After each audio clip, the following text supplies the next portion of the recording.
మొట్టమొదటి టూత్బ్రష్లు చెట్ల కొమ్మలు మరియు ఆకుల నుండి తయారు చేయబడ్డాయి.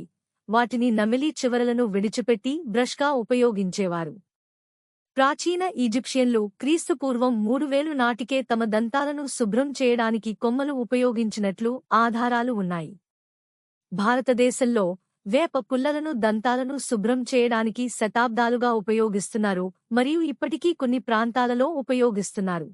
చైనాలో క్రీస్తుశకం 619 నుంచి 907 వరకు మధ్య టంగ్ రాజవంశం సమయంలో జంతువుల వెంట్రుకలతో చేసిన మొదటి నిజమైన టూత్బ్రష్లు కనుగొనబడ్డాయి. ఈ చైనీస్ టూత్బ్రష్లలో సాధారణంగా పంది మెడ నుండి తీసిన ముతక వెంట్రుకలను ఎముక లేదా వెదురు హ్యాండిల్కు అమర్చేవారు. 15వ శతాబ్దంలో యూరోపియన్ వ్యాపారులు చైనా నుండి టూత్బ్రష్ల ఆలోచనను తీసుకువచ్చారు, అయితే అవి వెంటనే ప్రాచుర్యం పొందలేదు. యూరోప్లో గుర్రపు వెంట్రుకలను కొన్నిసార్లు టూత్బ్రష్లకు ఉపయోగించేవారు, కాని అవి చాలా గట్టిగా ఉండేవని భావించేవారు.